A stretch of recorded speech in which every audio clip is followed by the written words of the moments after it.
Preparando la transmisión en directo de una reunión. Ahí nos avisó. Me parece que ahí está, Juan. Perfecto. Ya te llamo, Dani, dame un segundo. Dale, conéctate tranquilo. Gracias. Dale, México, chao. Ahí está. Tenés el micrófono abierto, Pato, por favor, cuidado con eso. Porque ya estamos.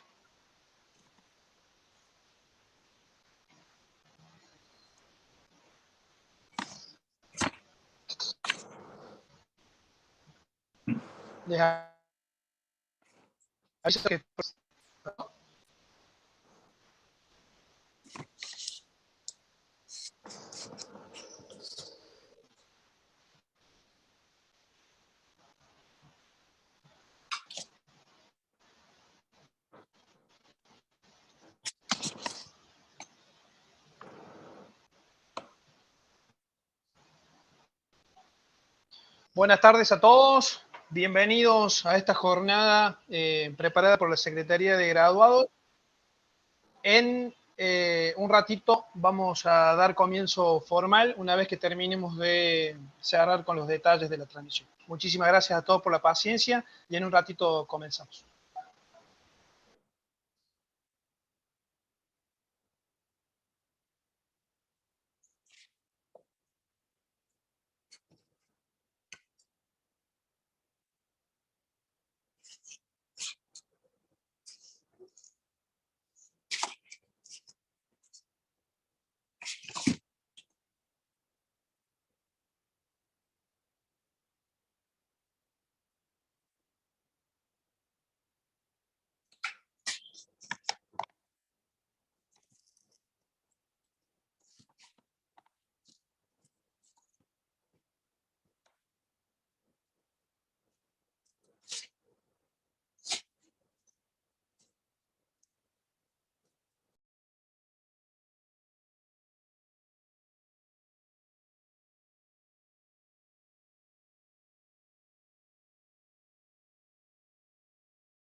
Chicos,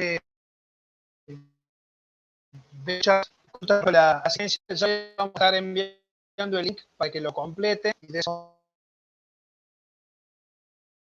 poder editar.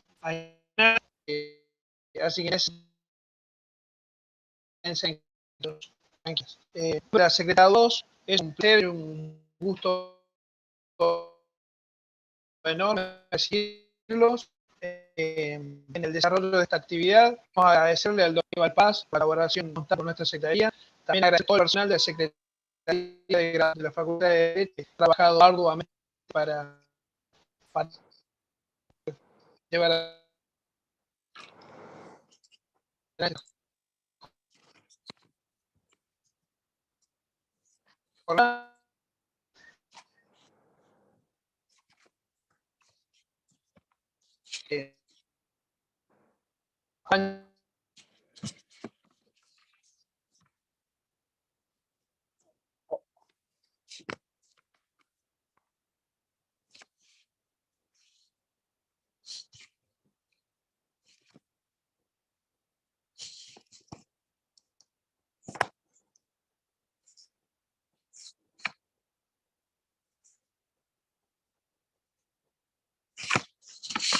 Hola, muy buenas tardes.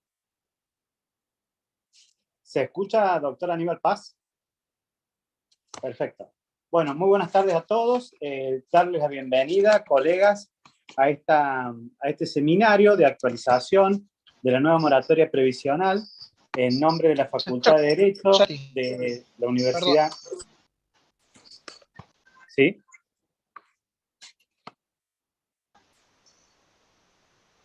Hola, hola. Bueno, darle la bienvenida a todos en nombre de la Facultad de Derecho, decía, de la Universidad Nacional de Córdoba, a través de la Secretaría de Graduados, y presentar, digamos, en esta oportunidad al doctor Aníbal Paz, quien sin dudas es el máximo exponente que tenemos en la provincia, el derecho previsional, todo lo que nos brinda él desde su conocimiento. Presentarlo formalmente: es especialista en Derecho del Trabajo, como todos sabemos, es docente de posgrado en la especialización de Derecho del Trabajo y Seguridad Social, especialización conjunta que dicta la Universidad Nacional de Córdoba, la Universidad Católica, la Universidad del Litoral. Además, es ex asesor de la Caja de Jubilaciones y Pensiones y Retiro de la provincia de Córdoba, columnista, distintos artículos de doctrina, tanto para el REPAR como también para Comercio y Justicia, registrado además ante la CONEAU como experto en acreditación de evaluación de carrera de posgrado en Derechos. Sin lugar a dudas, Aníbal es un exponente, una persona que estudia mucho y que a cotidiano colabora con la facultad en estos seminarios de actualización. Te doy la bienvenida y te agradezco también la participación, Aníbal, en nombre de la Secretaría de Graduados de la Facultad de Derecho. Bueno, muchas gracias, Santiago, por la invitación, por empezar, y disculparnos ante los asistentes. Hemos tenido una demora de unos minutitos por una cuestión técnica, así que sin más vamos a empezar a trabajar en este tema tanta actualidad, tan complejo, que al mismo tiempo ha despertado tanto interés. Nosotros vemos por los asistentes que estamos teniendo el curso, que son muchos por suerte, estamos viendo que se trata de asistentes que vienen de distintos lugares, no todos son expertos en la materia, tenemos algunos recién haciendo sus primeras armas en la profesión, algunos que con muchos años de carrera recién se asoman a esta materia que es tan complicada. Entonces, la idea de este encuentro es hacer algo un poquito más integral, explicarles para qué se requiere una moratoria, por empezar, cuáles han sido las moratorias que han estado vigentes, cuáles son los problemas que tienen las moratorias. En estos días lo que estamos viendo es que hay como dos vertientes: una corriente que está muy en contra de todas las moratorias y otra que por el contrario está muy a favor. Entonces vamos a analizar todas estas cuestiones, las críticas, los pros y los contras de estas moratorias. Sobre el final de la charla vamos a ver cómo se calculan las cuotas de este nuevo plan de pago, que nosotros ya como abogados tenemos que hablar propiamente, dice la norma. Nosotros no estamos hablando de una moratoria, sino de un plan de pago. La ley 27.705 habla de plan de pago de deuda previsional, no de moratoria. Entonces, todas estas cuestiones las vamos a ir viendo. Sobre el final también vamos a ver la última novedad, el día primero, la semana pasada se publicó el boletín oficial, un cambio muy importante en el régimen de las asignaciones familiares que impacta en el análisis socioeconómico que se requiere para las moratorias. Así que bueno, todo esto vamos a estar hablando un poquito. Entonces vamos a comenzar desde el principio, como corresponde. De lo básico a lo más grueso. ¿Por qué se requiere una moratoria? ¿Para qué se requiere una moratoria previsional? Porque nuestro sistema argentino exige derecho a PBU para jubilarse. ¿Qué es el derecho a PBU? Aquellos que no son avesados en la materia por ahí no tienen muy claro de qué se trata y cómo se accede a ese derecho a la PBU. El derecho a la PBU está nombrado no solo en la ley CIPA, la 2441, sino que también nos vamos a referir a ella en el artículo 252 de la ley de contrato de trabajo. Entonces, aquellos que son laboralistas ya también algo les debe estar sonando la palabra PBU. PBU significa prestación básica universal. Se accede a ella cuando la persona tiene 30 años de servicio, y las mujeres 60 años de edad y los hombres 65. El problema en nuestro país es que no todo el mundo llega a esa edad con la cantidad de años que requiere el sistema. Entonces hay distintos mecanismos que permiten acceder a esos 30 años de servicio para acceder al derecho a la PBU. Y al mismo tiempo hay otras prestaciones que también vamos a analizar hoy para comparar las ventajas o desventajas que pueden tener unas en relaciones a otras, sobre todo cuando estamos viendo que la moratoria que se aprobó días atrás se ha encarecido notoriamente con relación a las moratorias previas que teníamos. Entonces esto ya ha puesto en tela de juicio la propia utilidad de esta norma para mucha gente. El derecho a PBU entonces dijimos que se accede con 30 años de servicio. ¿Cómo se llegan a esos 30 años de servicio? Aquellos trabajadores en relación de dependencia, aquellos que son por cuenta propia, autónomos o monotributistas. Dentro de la relación de dependencia encontramos también los aportes que se hayan realizado a sistemas de previsión provincial. En nuestro país hay 13 provincias que han conservado su régimen previsional propio, por ejemplo las provincias de Buenos Aires, de Santa Fe, de Córdoba, esas son las cajas provinciales más grandes, pero como dije son 13. Otras provincias, la Ciudad Autónoma de Buenos Aires, Mendoza, han directamente han cedido su caja previsional a la nación. Entonces, en aquellas provincias donde tienen su caja propia, los aportes que se hayan realizado en la órbita provincial también entran a tallar, en este caso, de los servicios que se requieren. Pero aquí entra a tallar también lo que se llama el rol de caja. Esto vamos a entrar en un detalle en un momento más, porque es muy importante a la hora del reconocimiento de aquellos trabajadores activos que van a hacer aportes a través de la unidad de pago de aportes. También se puede compensar por exceso de edad. ¿Qué significa esto? Sobre la edad mínima que tiene mujeres y hombres para acceder a la prestación, cada 2 años de exceso de edad se puede compensar un año faltante de servicios. Ejemplo básico, una mujer con 62 años de edad necesita solo 29 años de servicio efectivo porque está compensando ese año faltante con ese exceso de 2 años. En el caso del hombre es con 67 años de edad compensa uno faltante y con 29 accede a la prestación. Y acá es donde viene el tema. Si a través de ninguno de estos mecanismos la persona consigue los 30 años de servicio, puede apelar a estas moratorias previsionales, que ya lo vamos a ir viendo en orden, y cómo se ha llegado a la moratoria actual, y por qué ha adoptado la forma que adoptó esta nueva moratoria. Por último, la novedad es el tema del reconocimiento previsional por hijo. Esto, si bien no es tan nuevo, porque esto ya es del año 2021, el DNU 475 establece la posibilidad de las mujeres de reconocer años de servicio por tareas de cuidado o por hijos. Bueno, ustedes ahí tienen la tabla, yo este material se lo voy a hacer llegar a través de la Secretaría, así que pueden tener la certeza que van a tener a disposición esto, no hace falta que tomen demasiado apunte.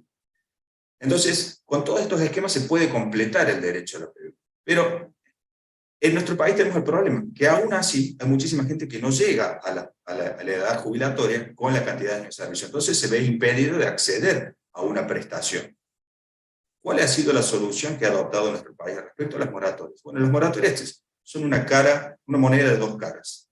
Tiene lo bueno y tiene lo malo. Nadie puede estar en contra de que una persona que no tiene ingresos, muy vulnerable, acceda a una prestación. Por supuesto, tenemos el drama humano que implica no tener ingresos, no tener asistencia social. Entonces nadie puede estar en contra. Entonces eso es lo positivo de la norma. El Estado está cubriendo una contingencia social, que es la contingencia de la vejez, a través de una prestación que la cubre de manera integral, porque el acceso a esta prestación implica también el acceso a la obra social y demás. Entonces este sería, digamos, el lado A, el lado positivo. pero también son fundadas las severas críticas que se hacen al sistema desde el punto de vista o de la óptica del financiamiento, del sostenimiento del régimen. ¿Por qué? Porque genera inequidades, genera injusticias, sobre todo para aquellos que han aportado efectivamente durante 30 años y al final de su carrera perciben la misma prestación que aquella persona que no ha hecho aportes. Entonces, el Estado con este tipo de medidas contribuye al desaliento a aportar al sistema. El Estado con este tipo de medidas, que deberían ser de contingencia, de coyuntura, también haciendo un parche que viene a tapar otro en parche previo, porque no se ataca la causa del problema, sino la consecuencia. ¿Cuáles serían las causas? Bueno, vamos a ver eso un poquito más adelante. Pero entonces, vamos analizando cuáles son los argumentos a favor de las moratorias y cuáles son los argumentos en contra. ¿Para qué? Para que nosotros tengamos herramientas para defendernos ante nuestros clientes, ante la opinión pública, porque nosotros, si bien estamos todos muy ansiosos con esta nueva moratoria, porque para algunos es una gran oportunidad laboral de los colegas que pueden hacer sus primeras armas en la materia, pero para otros es insumo para una discusión política, es insumo para una discusión académica. Entonces, por eso la idea de este encuentro, cuando hablamos con la secretaria, era hacer algo más integral, que podamos analizar todos los aspectos. Entonces, a favor, ¿de dónde surge la normativa que avala que el Estado otorgue estas prestaciones en primer lugar? Bueno, el artículo 14 bis, ustedes ya conocen, tiene 3 párrafos, el primero referido a los trabajadores, el segundo a los sindicatos, y el tercero es el que está referido a la seguridad social. Fíjense, la formulación de este artículo habla de que el Estado otorgará los beneficios de la seguridad social. No dice a quién. Donde la norma no lo distingue, no hay que hacer distinciones. Y aquí entra a tallar el principio de universalidad. Si nos vamos al preámbulo de la Constitución Nacional, el Estado debe proveer todo lo conducente al bienestar general. Entonces, el Estado otorgará, lo dice en términos imperativos.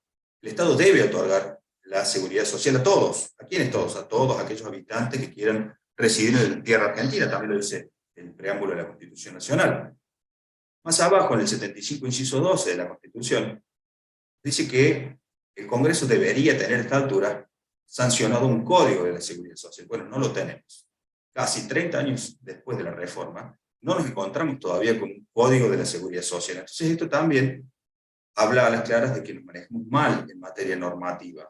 Nosotros, en esta materia que es tan dinámica, que tiene tanto calor y color social, esta materia deja mucho que desear en la parte normativa, porque las normas están generalmente mal redactadas, vienen a cubrir un hueco, pero sin cubrir otras, o generando otras anomias, o generando restricciones reglamentarias. Bueno, este es un testimonio de ello. El artículo 75, inciso 12 de la Constitución Nacional es un testimonio de todo lo mal que ha hecho el Estado argentino en esta materia. ¿Por qué? Porque hace 30 años que la Constitución nos manda a dictar un código de la seguridad social y no lo tenemos. Entonces nosotros tenemos que armarnos de los principios que informan a la seguridad social a través de jurisprudencia nacional o internacional en la materia, tratados internacionales, por ejemplo, los que están en el artículo 75, inciso 22 de nuestra Constitución.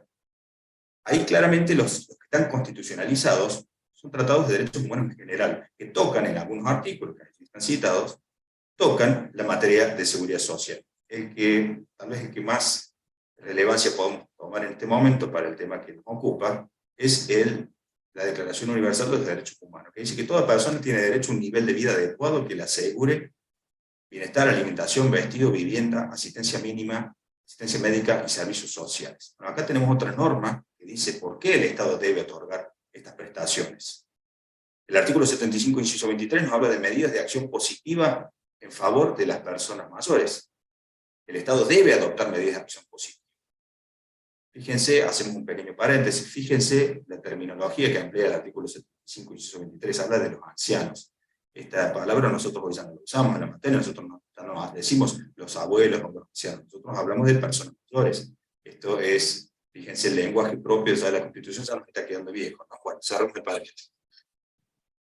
Pero todos estos tratados humanos que estamos viendo son genéricos, hablan de todos los derechos humanos, civiles, políticos, económicos, derecho a trabajar, a la vida, a la vivienda, bueno. Y los derechos de las personas mayores han sido finalmente constitucionalizados el año pasado con máxima jerarquía. A través de la ley 27.700 adquiere jerarquía constitucional la Convención para la Protección de los Derechos Humanos de las Personas Mayores, que había sido aprobada por la ley 27.360 del año 2017.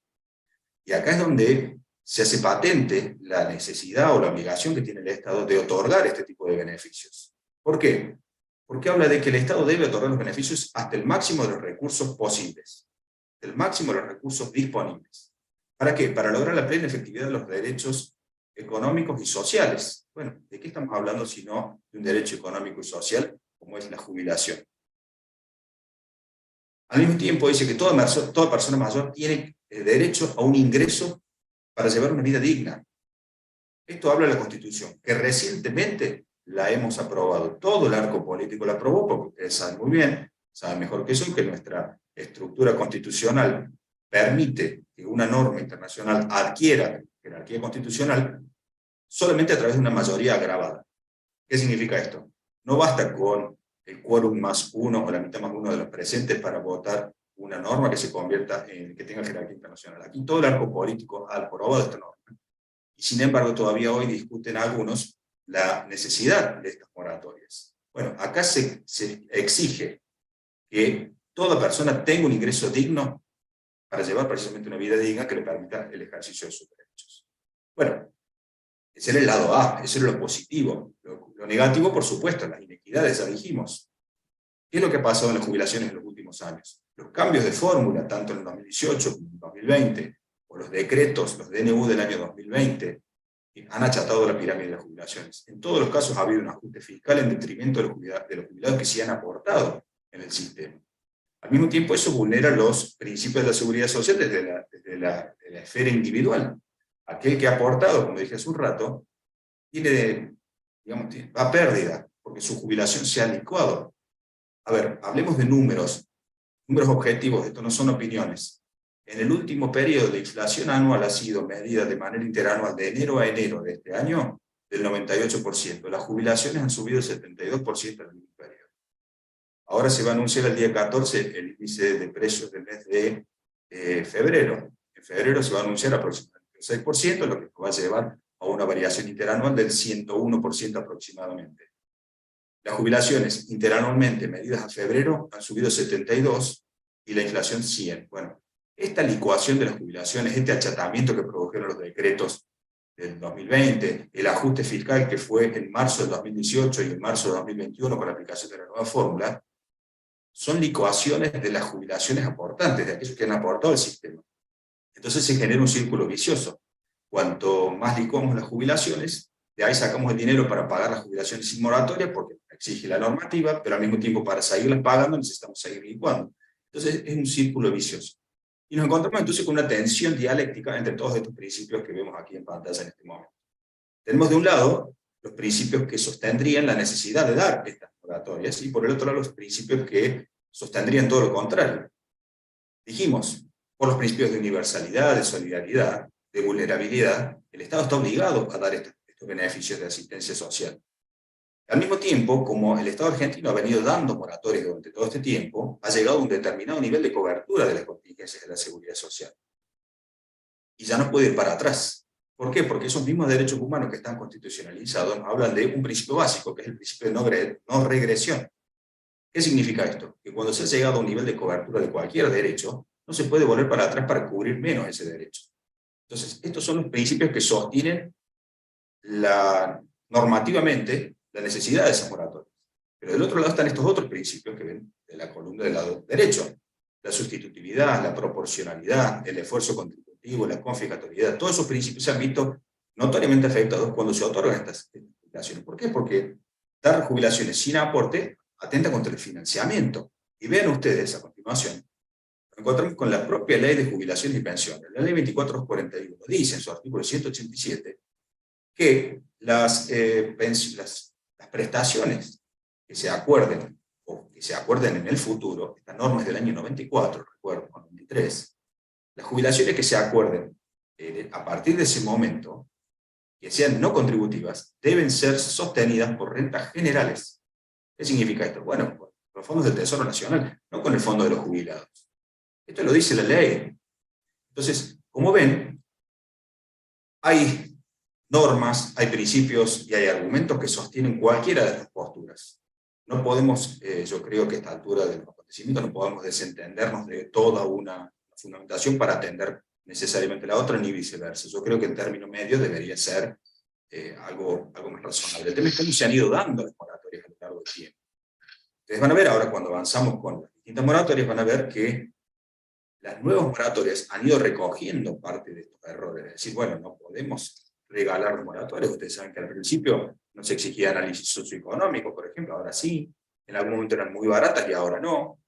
Y entonces se van restringiendo con el paso del tiempo, se van encareciendo, cada vez menos personas pueden acceder, pero de todos modos se siguen otorgando. Y de todos modos siguen generando problemas de financiamiento, pero de todos modos siguen siendo necesarias. ¿Por qué? Volvemos a lo anterior. Se ataca la consecuencia y no la causa.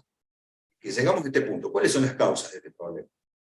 Por un lado tenemos la propia demografía. La pirámide demográfica argentina hoy no es la misma que la que existía al inicio de este sistema solidario de reparto que tenemos. En aquel momento había muchos trabajadores activos que colaboraban al régimen y pocos jubilados que eran beneficiarios. Hoy no, esa pirámide se ha ido haciendo más bien un cilindro, cada vez más angosto en la base, cada vez más estrecho, más largo, con mucha gente de mucha edad, porque vive más la gente. Entonces hay mucha gente que tiene 30 años de prestación de aporte, supongamos, pero a lo mejor vive hasta los 90, 95 años de edad, entonces va a haber aportado 30 años, pero va a haber percibido prestaciones por 30 o 35. Entonces, la demografía es uno de los temas a considerar. Otro es, por supuesto, el empleo no registrado, vulgarmente conocido como empleo negro. No hay controles, y si los hubiera, genera tanto costo laboral que las empresas no quieren blanquear. La gente al mismo tiempo les resulta oneroso este tipo de blanqueo porque se pierde otro tipo de prestación. Bueno, en fin, hay un sinnúmero de aristas que atender. Entonces, entiendo que estas moratorias se han ido acomodando y se han ido encareciendo y se han ido restringiendo para tratar de dejar más o menos contentos a todos. Vamos a las moratorias. Ya hicimos una larga introducción. Las vigentes. Ley 24476, rápidamente, permite la regularización de aportes a todas las personas, hombres y mujeres, que tengan, digamos, hasta el mes de septiembre del 93. ¿Cómo se regulariza un aporte? Pueden comprar aportes desde la fecha en que cumplen 18 años de edad hasta el 30 de septiembre del 93. Claramente, una persona que nació en el año 60, una mujer que nació en el año 63, cumplió los 18 años de manera en el 81, del 81 al 93 no puede comprar la cantidad de años que requiere para acceder a una jubilación. Puede comprar 13 años. Entonces, ahí es donde está, 12 años, perdón. Ahí es donde está la clave de esta moratoria. La que se venció, ustedes ven abajo, la ley 27970, permitía la compra de aportes hasta diciembre del 2003. Claro, pero con esa moratoria tampoco se llegaba a los 30 años de servicio. ¿Sí? La misma persona que nació en el año 63, el 2023 cumple los 60 años.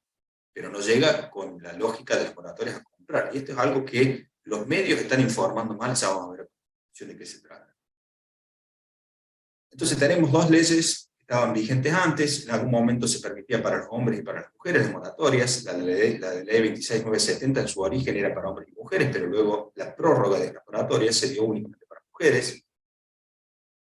La ley 25994, que es una moratoria mucho más vieja, que mencionó el año 2007, fue puesta en vigencia de nuevo en el año 2018 por un año, y únicamente para hombres, para paliar un poco el problema, pero con una particularidad, era solamente para las personas que en 2018 pudieran acceder sin beneficio jubilatorio, pero que en el año 2004 tenían 65 años de edad. Es decir, que para el 2018 era gente con 78 años de edad que no tenía beneficios, lo cual es un despropósito. Un universo muy pequeño de personas pudieron acceder a esta moratoria. Bueno, estas son las moratorias vigentes y no vigentes. Vamos a comparar también con otras prestaciones.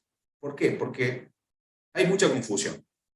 Hay mucha confusión, yo lo he visto, uno hace un paseo por las redes, tanto de colegas que están en la materia, como público en general, o lo que se ve en los medios, y se ven preguntas, digamos, que evidencian que hay un desconocimiento en la materia. Una de las preguntas principales es, bueno, pero entonces ¿me puedo jubilar ahora? No tengo los 60 años de edad, no tengo los 65, ¿me puedo jubilar ahora? Esto es porque hay un capítulo de la nueva ley que permite adelantar aportes o comprar aportes para cuando me toque la edad. Ya lo vamos a ver. Pero entonces, ¿y qué es la jubilación anticipada? ¿Existe una jubilación anticipada? Bueno, sí existe. Para el que no lo sepa, el decreto, ahí lo tiene usted en pantalla, permite la jubilación anticipada, pero con ciertas características. Solamente se permite a aquellas personas que estaban desempleadas al día 30 de junio del 2021. Esta prestación anticipada, esta jubilación anticipada, está admitida solamente para aquellas personas que le falten hasta 5 años de edad para jubilarse. Es decir, las mujeres entre 55 y 59, los hombres entre 60 y 64. Pero al mismo tiempo se trata de una prestación que se vence el 30 de septiembre de este año. O sea, todavía está vigente esta jubilación anticipada. Ya prácticamente nadie hace uso de esta opción porque se trataba de cubrir sobre todo la contingencia que surgió a resultas de la pandemia. Mucha gente había quedado, por supuesto, sin empleo en esa época, por todo lo que conocemos. Entonces esto venía a cubrir esa contingencia para aquellas personas que ya muy difícilmente podían insertarse o reinsertarse en el mercado laboral. Pero la gran diferencia de esta jubilación anticipada con el resto de las moratorias es que en este caso se requieren 30 años de servicio con aportes. Entonces acá estamos hablando de una jubilación anticipada que es contributiva, plenamente contributiva, y que solamente estamos cubriendo la contingencia del desempleo.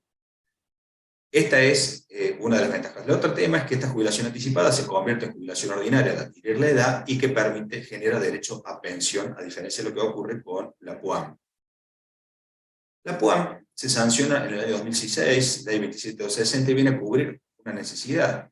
Dijimos, las moratorias que estaban vigentes, la ley 24576 y la 26970, no permitían la compra de los 30 años de aporte para las mujeres. Entonces, ¿por qué? Porque tenían la fecha de corte en el 2003, a las que iban a acceder. Entonces necesitaban otro tipo de atención. Aquellas que, de alguna manera u otra, no accedían a la prestación por no tener los requisitos, pero tenían 65 años de edad, podían optar por acceder a la PUAM.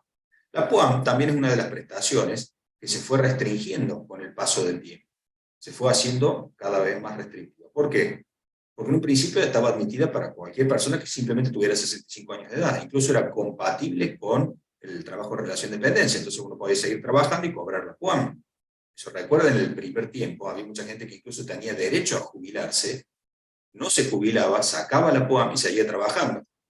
Entonces, bueno, esto generó también algunos reparos y después se fue modificando y hoy se restringió. Hoy la PUAM es incompatible con el derecho a jubilarse y es incompatible con la prestación de cualquier actividad de relación de dependencia o cuenta propia, salvo si se trata del monotributo social.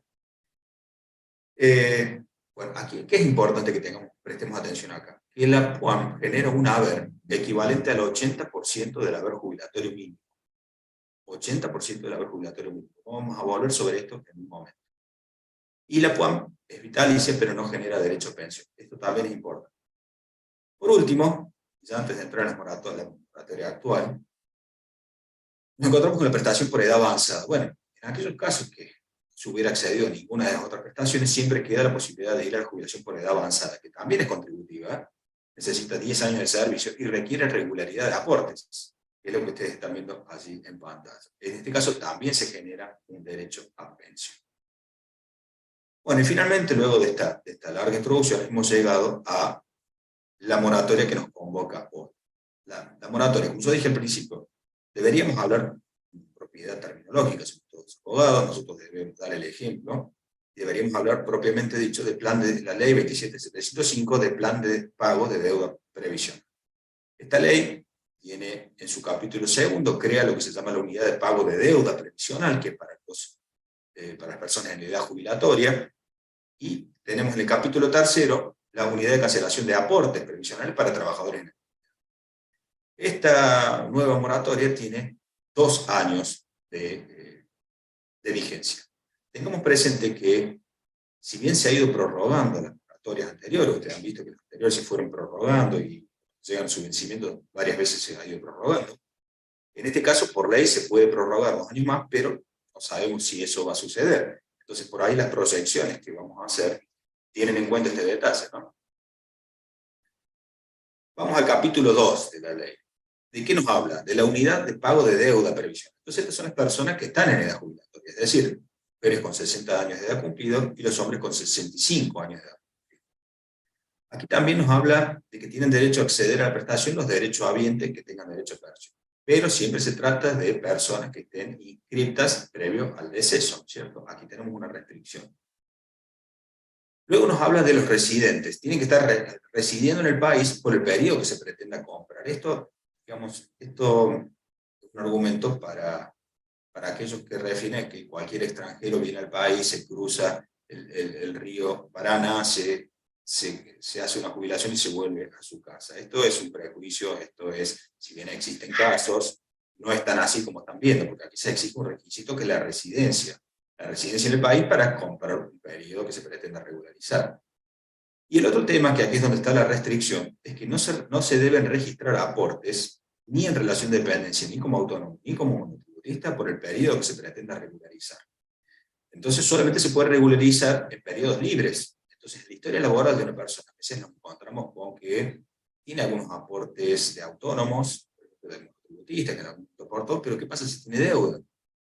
Si tiene deuda, deberá cancelar esa deuda o buscarla, a lo mejor una baja retroactiva en la AFIP, porque si no, por ese periodo no va a poder comprar.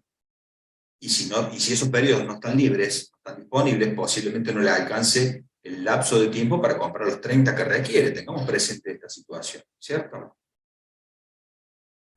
¿Qué otras características tiene ese capítulo 2 para las personas jubiladas? Se pueden comprar servicios hasta el 31 de diciembre de 2008. Es decir, que la fecha se corrió solo 5 años. Recuerden que la moratoria que venció el año pasado, en diciembre, permitía la compra de aportes hasta el 31 de diciembre del 2003, y esta nueva moratoria lo hace hasta el 31 de diciembre del 2008. Solo se corre 5 años de edad.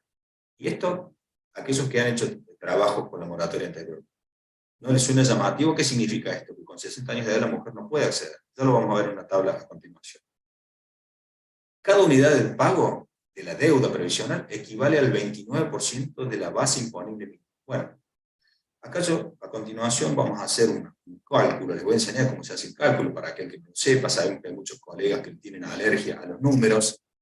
Entonces vamos a tratar de ayudar para que entiendan cómo se hace el cálculo. No hace falta contratar a un contador experto para sacar estas cuentas. Esto porque es muy importante, porque la gente nos pregunta, ¿cuánto voy a pagar? Y sobre todo porque las moratorias son caras. Estas moratorias se han encarecido muchísimo con relación a las anteriores. Entonces, es necesario saber a quién se expone uno, a qué deuda se expone. El plan de deuda, una vez liquidado, se puede pagar en hasta 120 cuotas. Moratorias previas, recuerden que permitían solo hasta 60 cuotas. En este caso se permite hasta 120, es decir, 10 años. ¿Y por qué se amplía este periodo? Claramente se amplía porque estamos hablando de que se han encarecido tanto que sería imposible de pagar en menos cuotas, sobre todo para aquellos que necesitan comprar muchos años de aportes. Otra cuestión que es muy relevante. Estas cuotas se actualizan con el índice de movilidad. El índice de movilidad que se abona por ley 27609 en marzo, junio, septiembre y diciembre de cada año va a actualizar no solo el haber, sino la cuota del anual. Es decir, que van a ir parejitos la evolución del haber con la cuota. De manera tal que va a tener siempre el mismo nivel de ingresos el jubilado, el que se jubila a través de esta moratoria. Ahora, dijimos que se han encarecido estas moratorias. ¿Por qué se han encarecido? Porque se paga el 29% de la base imponible, dijimos mínimo. ¿Qué es la base imponible mínima? Es el salario mínimo por el cual se efectúan aportes y contribuciones.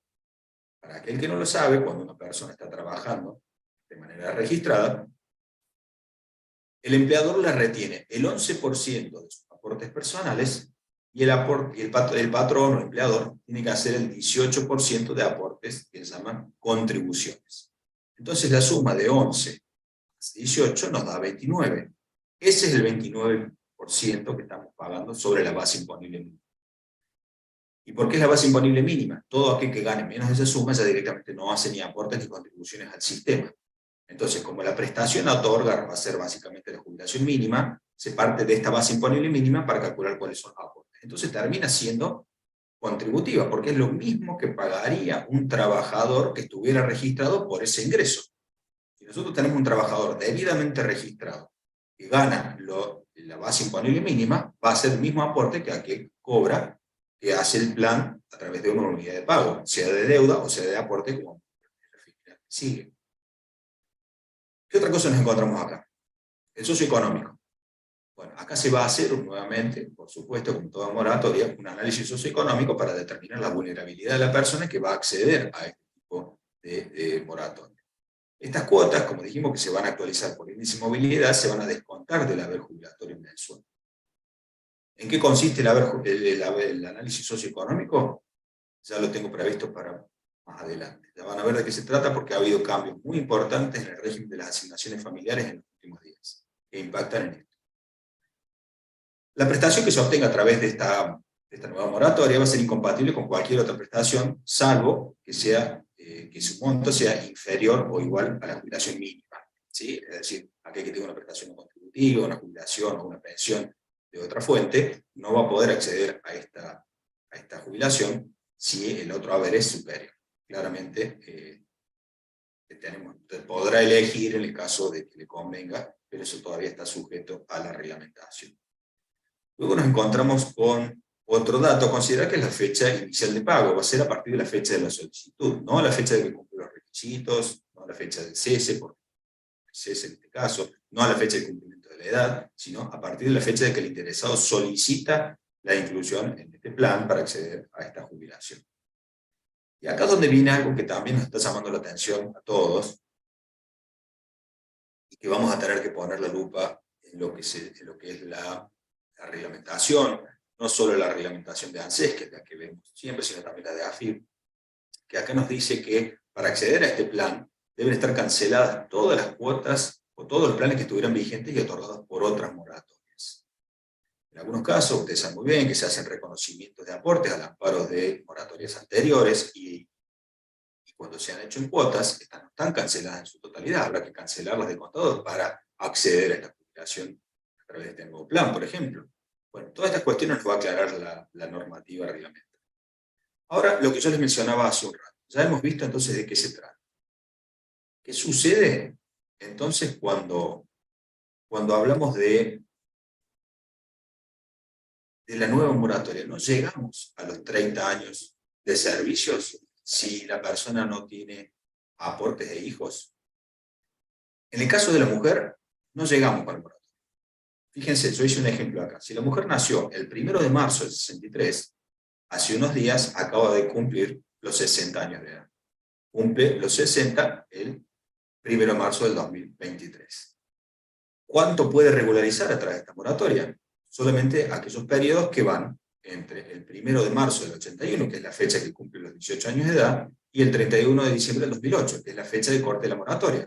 Entonces, por ese periodo solo puede regularizar 27 años y 10 meses. ¿Qué significa esto?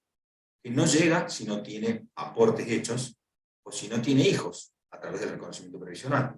Entonces, fíjense que hay muchas dudas en los medios, los clientes seguramente deben haber llamado infinidad de veces para preguntarles si se puede jubilar, porque la tele dice que con 60 se puede jubilar. Bueno, las mujeres con 60 años de edad solo se pueden jubilar si tienen algunos aportes hechos o si tienen hijos. Aquella que no tenga hijos ni aportes no se va a poder jubilar con 60.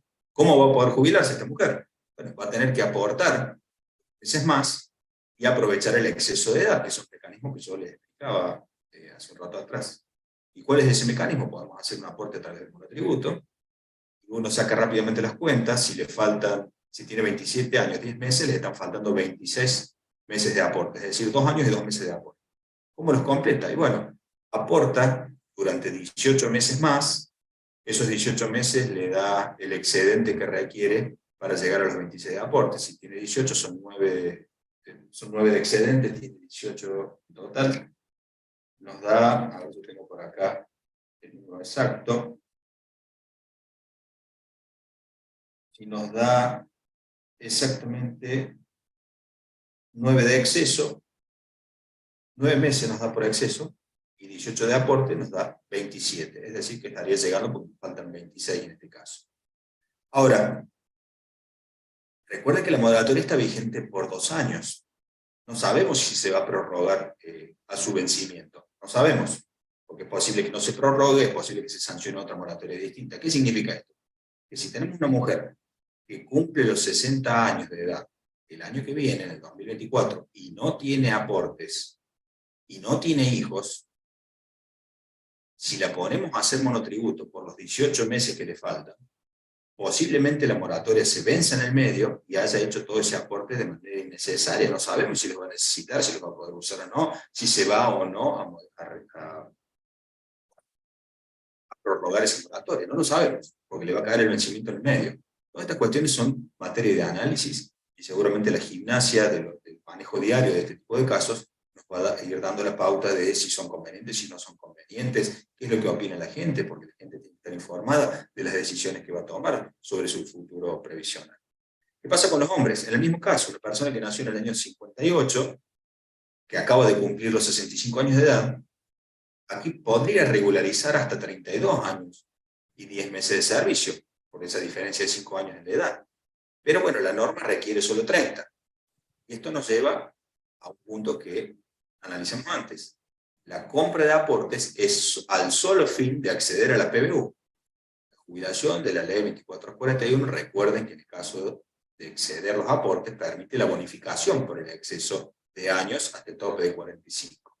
Pero en este caso, cuando ya se usó este plan, no bonifica el exceso de aportes. Entonces esta persona solamente compraría 32 años de servicio como máximo. El capítulo 3 de esta norma nos habla de las personas que están en actividad, los trabajadores en actividad, es decir, las personas que están en edad prejubilatoria.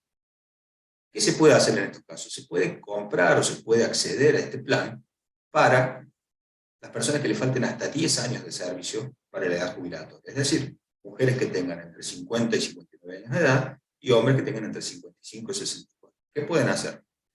Bueno, tendrán que hacer un cómputo para saber cuántos años de servicio efectivamente tienen aportados y cuánto les va a faltar para ese momento para completar los 30 que les exige la norma para acceder a una prestación. Aquí, a diferencia del caso anterior, no nos habla de un socio económico, porque estas son personas que están en actividad.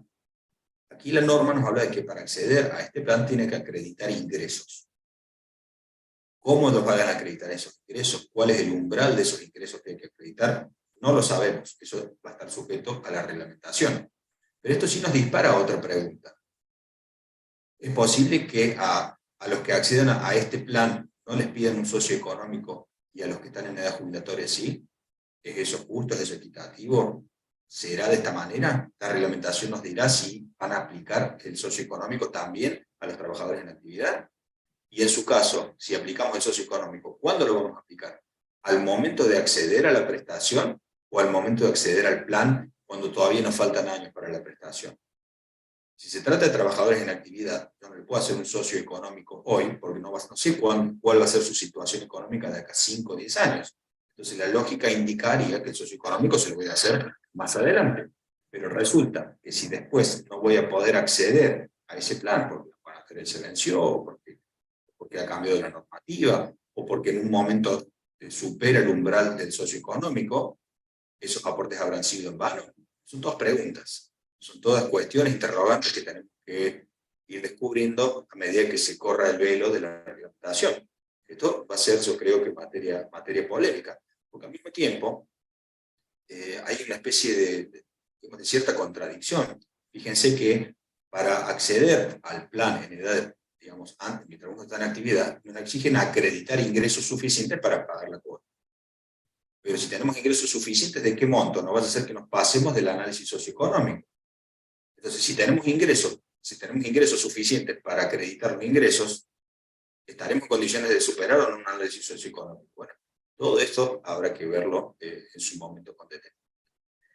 En este caso, ¿qué podemos comprar? ¿Qué podemos regularizar a través de esta moratoria? Bueno, podemos regularizar los periodos que van desde la fecha en que la persona cumple 18 años de edad, pero hasta el 31 de marzo del 2012.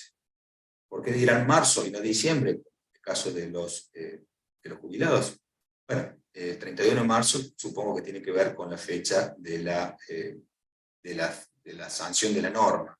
Los 2 años de la moratoria va a vencer en 2 años, supongo que tendrá que ver con la fecha de corte que es 31 de marzo del año 2024. No sé por qué la han cortado del 31 de marzo. Pero se corre 5 años con relación a la otra fecha, que es de 2008, en este caso pasa al 2012. En este caso también lo que se puede comprar o regularizar es solo para acceder al derecho al PBU.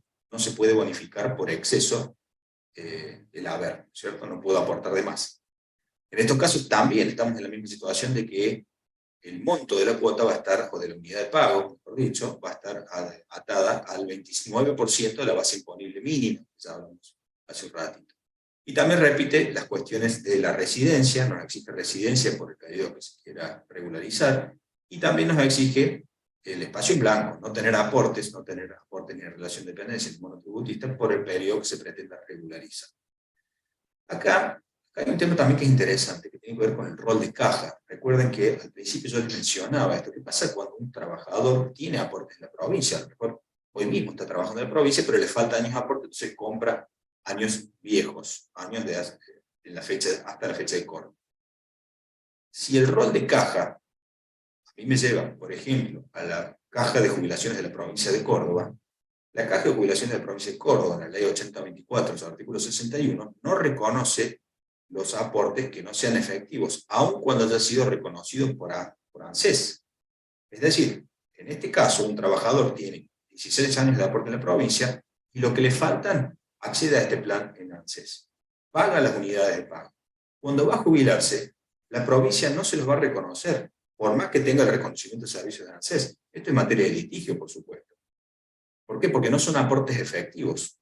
Y esto yo ya lo he hablado con autoridades en la caja de jubilaciones que me han dicho precisamente que no han dictaminado, porque la ley todavía no está vigente, pero cuando venga la ley lo van a dictaminar en ese sentido. Entonces, acá tenemos que tener cuidado con el rol de caja. No todas las provincias que tienen caja propia tienen la misma reglamentación, pero esto es un punto a considerar. Bueno, ¿cuáles son? Entonces vamos a empezar a hacer cálculos. ¿Cómo calculamos la moratoria? Perdón, las deudas. Pasamos por parte, para que nos vayamos ubicando. Hoy la jubilación mínima está en 58.665 pesos, sin considerar los bonos. La jubilación con la garantía del 82% del salario mínimo no se aplica ahora en marzo, aunque sí se aplicó en febrero, enero y diciembre. Así que esto no nos incide en nuestros cálculos. La base imponible mínima hoy es de 19.758 pesos. El 29% de esa base imponible mínima es 5.729,97. Entonces este es el valor de cada unidad. Cada unidad de pago equivale a un mes. Y cada mes hoy vale 5.729 pesos. ¿Sí? Pero fíjense también otro tema que es interesante a considerar, es el tema de la PUAM. La PUAM, a valores de hoy, son 46.932 pesos. Dijimos que la PUAM equivale al 80% del haber jubilatorio mínimo. Es decir, si nosotros multiplicamos los 58.665,43 por 0.8, nos da 46.932,34. Esa es la forma de llegar al cálculo del haber. De todos modos, estos valores, estas variables, que son las que nosotros necesitamos para el cálculo del valor de la cuota, las obtenemos cada vez que se publica en el boletín oficial 4 veces al año. En este caso, la resolución ANSES 36 del año 23, que se publicó hace 10 días atrás, esto ya nos establecía estos parámetros. Entonces, de acá es donde nosotros extraemos los valores que necesitamos para hacer nuestras cuentas. ¿Cómo hacemos esas cuentas? Porque esto yo he visto que hay mucha duda al respecto. ¿Cómo calculamos el valor de las cuotas? Es muy fácil. Tomamos la base imponible mínima que esté vigente para cada periodo y lo multiplicamos por 0,29. En el ejemplo, en los números que dimos recién, la base imponible mínima era de 19.758 pesos con 51.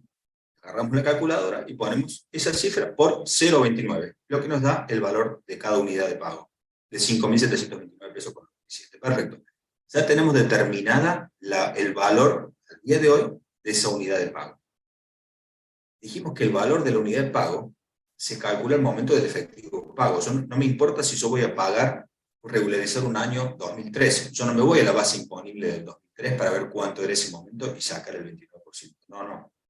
Cada mes, al momento de pago, se calcula conforme a la base imponible vigente en cada momento.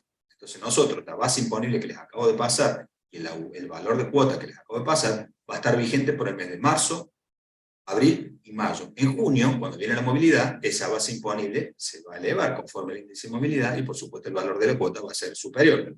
¿Sí? Va a ser nuevamente base imponible mínima por 0,20. Bueno, ya tenemos determinado cómo se llega al valor de la unidad de pago. Cada unidad ahora la tenemos que multiplicar por la cantidad de meses que tenemos que regularizar. Supongamos un ejemplo, a una persona le faltan 23 años de edad. 23 años de edad, 23 años de servicio, perdón. Multiplicamos 23 por 12, que tiene 12 meses, nos da 276 meses que tenemos que regularizar.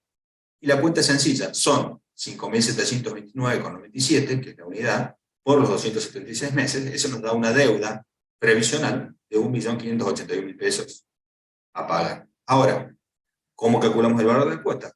Muy fácil. Dividimos ese 1.581.000 pesos, 421,72, lo dividimos por la cantidad de cuotas en la cual queremos cancelar ese plan. En el ejemplo, si yo pongo en 120 cuotas, nos llega a una cuota mensual de 13.178 pesos con 93.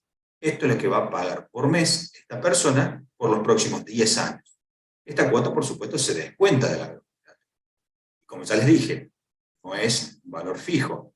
Como era antes, ¿se acuerdan las cuotas fijas de la vieja moratoria? Bueno, eso no existe más.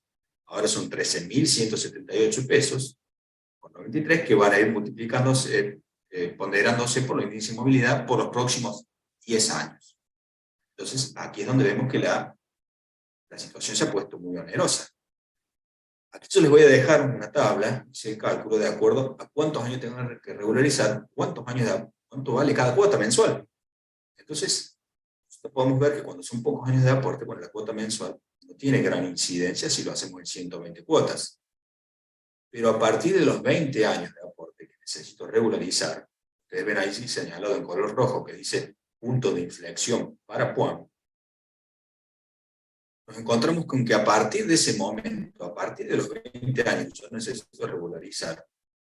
Si al haber jubilatorio mínimo le descuento la cuota, queda un ingreso total que es inferior a la PUAM.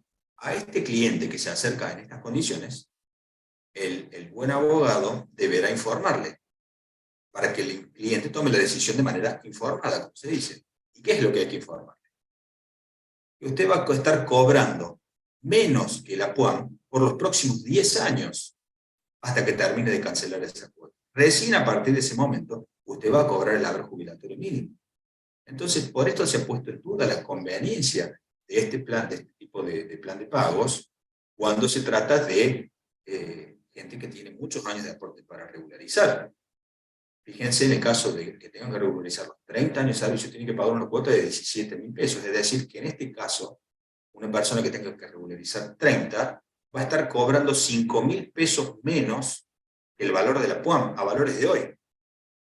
Si nosotros comparamos lo que era la cuota de la moratoria vieja, para una cuota para una persona que debía comprar 23 años de servicio, pero que tuvo la suerte de cumplir edad el 1 de diciembre, su cuota va a ser de algo así como 700 pesos, pero son 60 cuotas de 700 pesos, a grosso modo. Mientras tanto, la persona que nació a partir del 1 de enero, que también tiene que comprar 60 meses, va a tener una cuota mensual en un plan de 60 de 30.000 pesos. Es decir, si nosotros nos ubicamos en la columna 23, multiplicamos esto por 2. Es decir, 26.000 pesos va a tener de cuota. ¿Por qué? Porque las cuotas que están acá calculadas en esta tabla son por planes de 120 cuotas. Entonces nosotros estamos comparando la cuota de la moratoria por la misma cantidad de años, antes y después de diciembre, va a ser 700 pesos con el plan de la moratoria vieja y 30.000 pesos, 27.000 pesos con la moratoria nueva. Fíjense cómo se han encarecido estas moratorias. Bueno, ese encarecimiento es testimonio de que antes las jubilaciones por este tipo de moratorias estaban regaladas. Y entonces todas las críticas que se hacían en su momento hacia este mecanismo eran justificadas claramente, porque esto lo está reconociendo esta norma, ¿verdad? Entonces, vamos al último punto que nos queda, digamos, de la parte expositiva, y tal vez si nos dan algunos minutos para tratar de responder algunas preguntas, podemos hacerlo. Días atrás, creo que fue el 1 de marzo, se publicó en el boletín oficial el DNU 101, Decreto de Necesidad de Urgencia 101. ¿De qué se trata este decreto? Este decreto cambia el régimen de las asignaciones familiares. ¿qué nos importan las asignaciones familiares? Me dirán ustedes. Bueno, el límite de ingresos permitidos para acceder a las asignaciones familiares es el que funciona como límite para los análisis socioeconómicos. Entonces, claramente nos incide. Bueno, ¿cómo se calcula entonces a partir del DNU 101? Ahora se calcula de manera tal que sea igual al piso no imponible del impuesto a las ganancias de un trabajador. Entonces, cada vez que aumente el piso para pagar impuestos a las ganancias, va a aumentar el tope para la percepción de asignaciones familiares. Y este es el valor de referencia que nos sirve para calcular los socioeconómicos.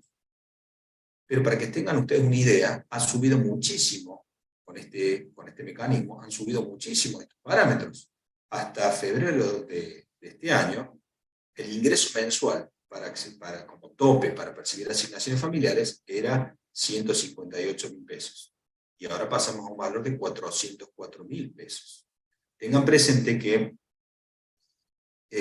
para la percepción de las asignaciones familiares se permite un ingreso de grupo familiar de 808.124, que es la manera de duplicar el ingreso mensual. Cuando las dos personas que integran el grupo familiar cobran cada uno hasta 404.000, entonces hasta 808.000 pesos por grupo familiar no pagan impuestos a las ganancias. Pero con que uno solo de los miembros del grupo familiar supere el umbral de 404.000 pesos, todo el grupo familiar queda excluido de la percepción de impuestos a las ganancias. Por eso esta es la referencia. Y esto es un cambio nuevo. Y entonces en este punto el DNU nos remite al artículo 30, penúltimo apartado del inciso C de la ley 2628 del impuesto a las ganancias. O sea que los que estamos en la materia también tenemos que empezar a meternos en el impuesto a las ganancias como si no tuviéramos nada mejor que hacer. También hay que empezar a conocer esto. En paralelo, hacemos mención a aquellos jubilados que están en el otro extremo de la pirámide de ingresos, que conocemos fallos recientes que hablan que los impuestos no deben tributarse los jubilados, deben tributar impuestos a las ganancias, ¿no es cierto? Entonces, de los dos extremos de la tabla de posiciones, tanto que cobra mucho como cobra poco, es recomendable que el profesional que se dedique a esta materia conozca también la ley del impuesto a las ganancias, ¿no es cierto?, para hacer una atención integral a sus clientes. Cerremos el paréntesis y no nos vamos más de tema. Dijimos entonces que el piso para el impuesto a las ganancias queda establecido a partir del 1 de marzo en 404.000 pesos. Entonces eso nos sirve de tope individual para la percepción de asignaciones familiares. Y la normativa que ustedes ven citada así, esas resoluciones generales conjuntas de ANSES y AFIP, nos remiten al ingreso máximo que está permitido en el artículo 6, inciso A de la Ley de Asignaciones Familiares, como parámetro para el análisis socioeconómico. Entonces, todo nos lleva a este número. A partir del 1 de marzo, entonces, debería ser el análisis socioeconómico un ingreso mensual máximo de 400.000 pesos, 404.062. El ingreso anual, multiplicamos esa cifra por 12 y nos da 4 millones de pesos anualizados. Este anualizado nos sirve a su vez de referencia para los otros parámetros del socioeconómico. ¿Cuáles son esos otros parámetros? Ustedes lo tienen en la columna de la izquierda. Patrimonio, es decir, inmuebles que pueden tener, que tienen que tener una evaluación inferior a 19.394 para sostener el análisis del socioeconómico. Los automóviles deben tener una evaluación inferior a 7.273.000 pesos. Los aviones no tienen piso. Cualquier avión, una persona que tenga registro de un avión, no puede acceder a las prestaciones a través de este plan de regularización.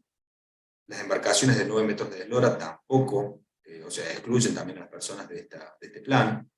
El que hizo derecho de la navegación sabe que la eslora es el largo de la embarcación, ¿cierto? El ancho se llama manga, el largo se llama eslora, entonces para que sepan a qué se refiere esta referencia.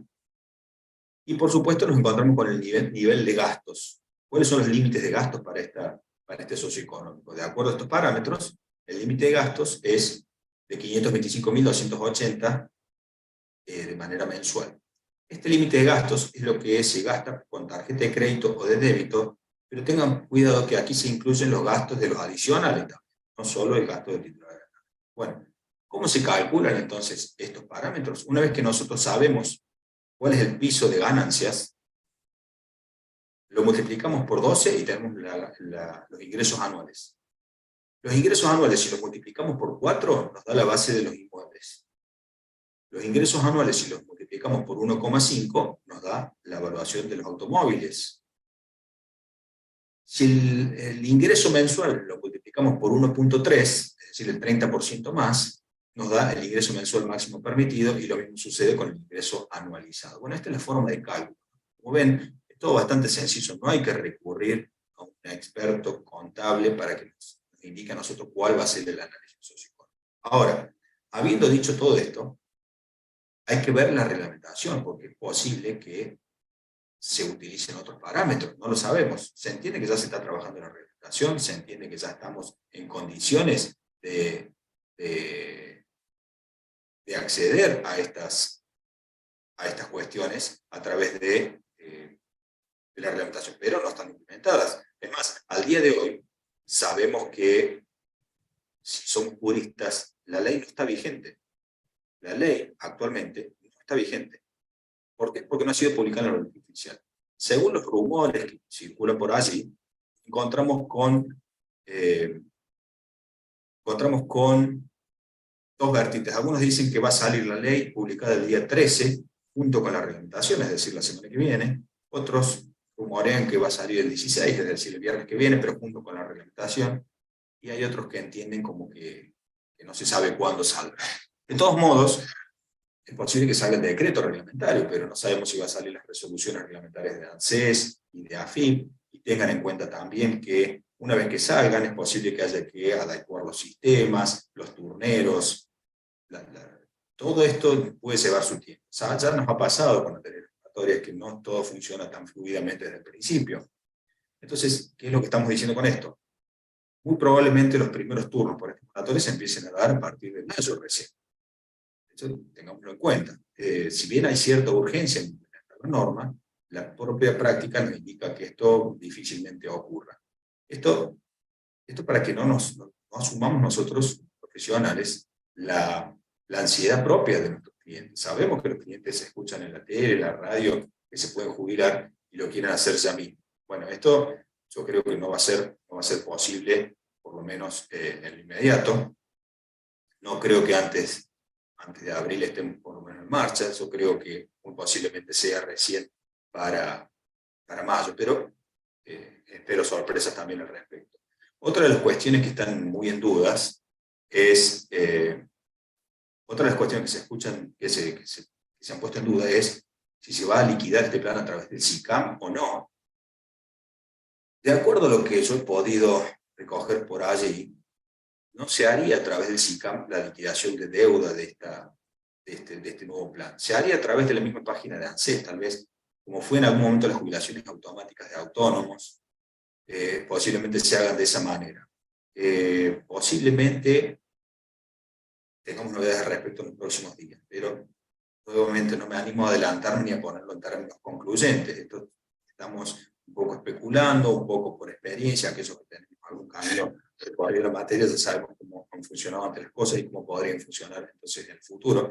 De todos modos, tengan presente que aquellos que tengan aportes como autónomos o tributistas van a tener que hacer también el SICAM. Yo no sé si este nuevo plan lo van a poder incluir en el SICAM, pero los que tengan autónomos o tributistas seguro que lo van a tener que hacer ahí. Entonces, si es como fue en algún momento, los que no tuvieron nunca aportes tributista o autónomo van a poder liquidar a través de la página ANSES, cargarán los periodos que quieran regularizar y de esa manera van a poder acceder a la prestación. Bueno, estas son algunas de las cuestiones que están pendientes, ¿no? El tema de la inscripción de autónomos también es algo que vamos a tener que ver, siempre va a tener que tratarse de alguien que esté inscripto. Otra de las dudas que está generada es qué pasa con los planes de deuda que estén vigentes. Bueno, habrá que cancelarlos porque la ley no nos permite acceder a ninguna prestación de esta nueva ley. Si hay un plan vigente previo, habrá que cancelarlo. El otro tema es, como dijimos, el tema de la caja otorgante, hay que verlo. No todas las provincias tienen al mismo tiempo la misma normativa, entonces hay que poner la lupa en todo eso. Y luego, por último, el tema del manejo del cliente. A ver, nosotros somos profesionales los que estamos aquí porque tenemos que capacitarnos, pero también vemos que hay mucha gente que está preguntando cuestiones muy básicas, que también vemos que hay desinformación, tal vez en los medios, hay ansiedad de la gente, y a lo mejor aquel profesional que recién está comenzando, quiere captar clientes rápido, tiene miedo a perderlo, porque a lo mejor es una gran oportunidad laboral para dar ese primer salto. Perfecto, hay que aprovecharla, pero seamos prudentes, seamos serios, seamos profesionales. Para eso tenemos un montón de herramientas, tenemos un montón de gente a la cual acceder, nosotros mismos, para lo que podamos ayudar. Entonces, no nos dejemos, por un lado, apretar por la necesidad y la urgencia de la gente, y vayamos haciendo las cosas a tiempo. ¿Qué podemos hacer ahora, mientras estamos en la dulce espera de esta reglamentación? ¿Qué podemos hacer? Si se nos acercan los clientes, bueno, hay que explicarles, no se puede jubilar ya, pero vamos viendo su situación laboral, podemos hacer el cómputo, cuántos años le faltan, cuánto sería la deuda que usted tiene que abonar, para tener todo más o menos encaminado para cuando salga, la nueva jubilación. ¿Cómo van a ser los turneros? No sabemos. Se supone que va a ser a través de un turnero especial, tal como fue con la moratoria que venció hace poquito. Pero recuerden que esta moratoria que venció hace poquito, que tenía un turnero especial, ya sobre el último tiempo de su aplicación, se fue relajando mucho.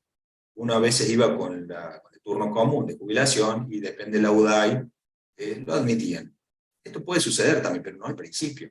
Entonces, esta gente que por ansiosa a lo mejor va mañana mismo a ANSES y saca un turno y ya lo tiene listo, y si no se presenta por insistencia o condicional, la verdad que no lo recomendaría, porque el sistema no está todavía aceitado de manera tal que permita hacer estas cuestiones, estas especulaciones. Y el otro tema, como no está todavía reglamentado, no podemos asumir una deuda si no sabemos las condiciones de esa deuda, cuál va a ser. Bueno, en fin, esas serían un poquito las cuestiones que tenemos que considerar. Yo con esto yo concluyo mi exposición. Vamos a ver si hay alguna pregunta. Veo que hay muchísimos comentarios.